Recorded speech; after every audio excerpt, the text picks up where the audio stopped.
Salut à tous, ce matin on est au bord d'une gravière pour essayer de prendre quelques silures au feeder. Donc ça va être une pêche assez forte. Je vais utiliser ce que j'ai de plus costaud en termes de matériel pour pêcher au feeder. Donc en l'occurrence des Shimano Speedcast en 14 pieds et 150 grammes de puissance, donc avec des sillons de 5 oses bien sûr, les plus puissants qu'on peut trouver. Ensuite au niveau du moulinet, on a des bait runners. C'est important là, sur le silure, on peut avoir des gros départs, donc il faut que le fil sorte bien au niveau du départ.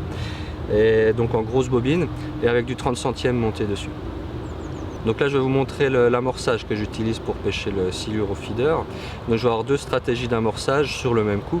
Là j'aime toujours pêcher un coup avec deux cannes pour pouvoir varier les appâts sur le coup.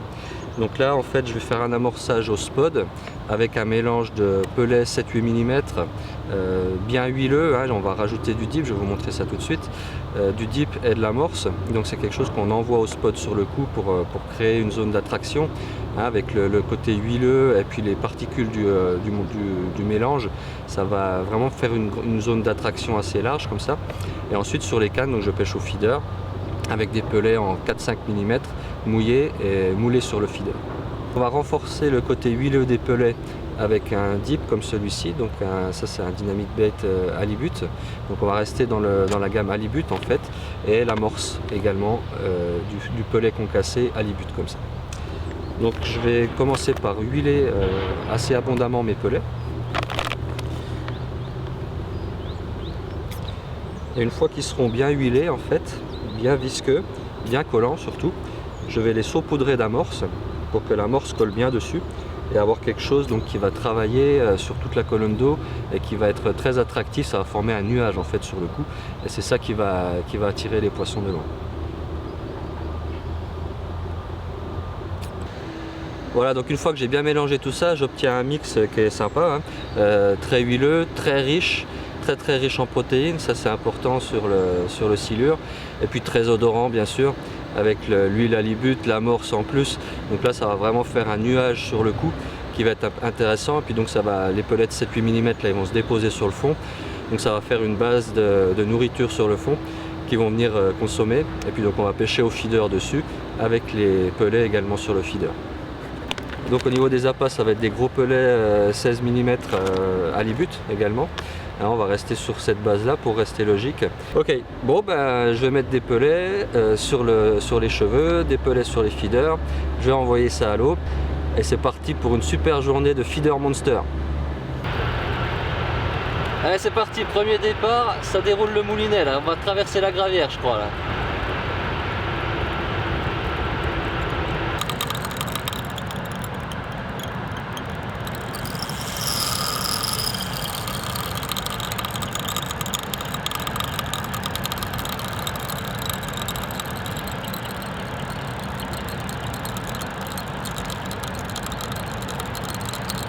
Et ça vide, et ça vide.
It's not fucking Zomboy.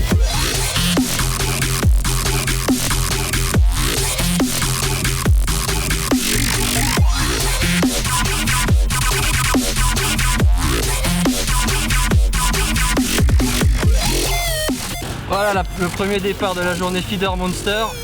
Un joli bébé, 1m70, 24 kg. C'est énorme, super combat, vraiment sympa, vraiment une super pêche. Allez, on remet le monsieur à l'eau et puis on espère en prendre un deuxième.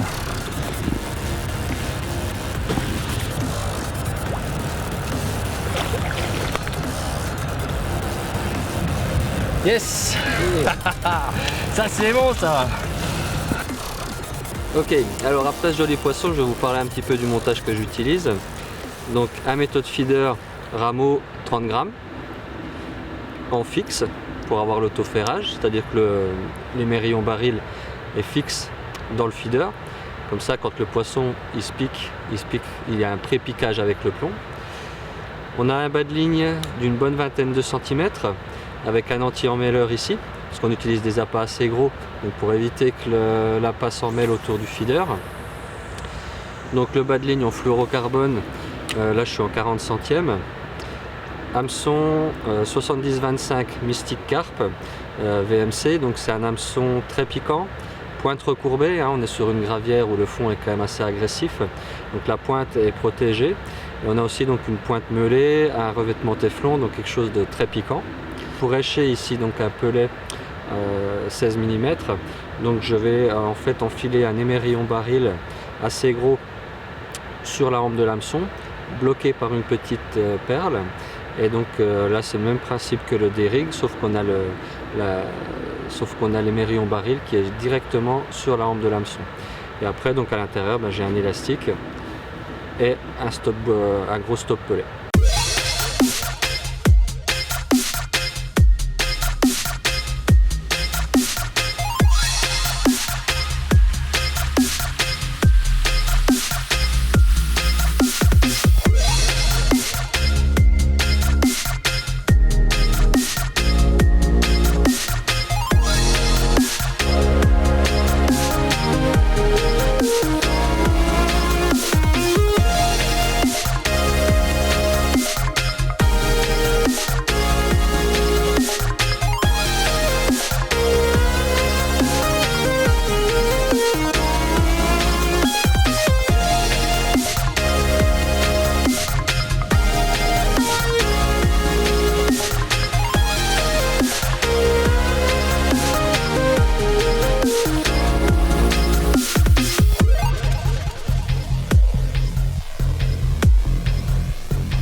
It's not fucking Zomboid.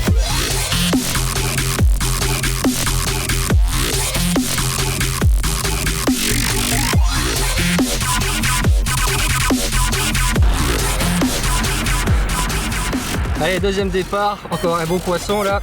Je viens de mesurer, à peine plus court, 1m65 mais plus gros. Et on est presque à 30 kg, 29,5. Vraiment un très beau poisson. Et j'ai mon ami Jean-Claude juste derrière qui en a un autre au bout, donc celui-là je le remets à l'eau vite fait pour pouvoir sortir le suivant.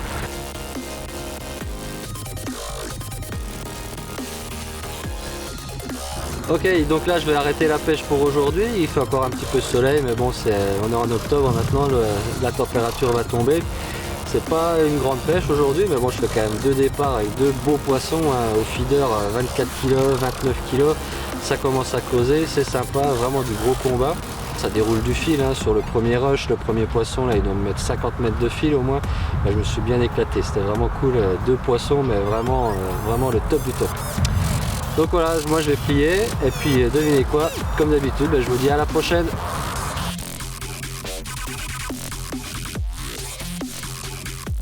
Allez, juste un petit bonus de la vidéo Feeder Monster. J'ai tourné ça hier hein, pour la pêche du silure. Et aujourd'hui je suis à la pêche de la carpe.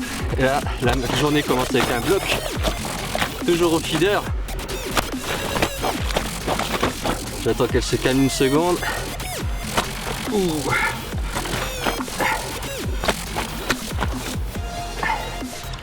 Voilà. Un maxi bloc au feeder. Ça passe les 20,4. Un putain de poisson, c'est de la bombe quoi. À l'aise.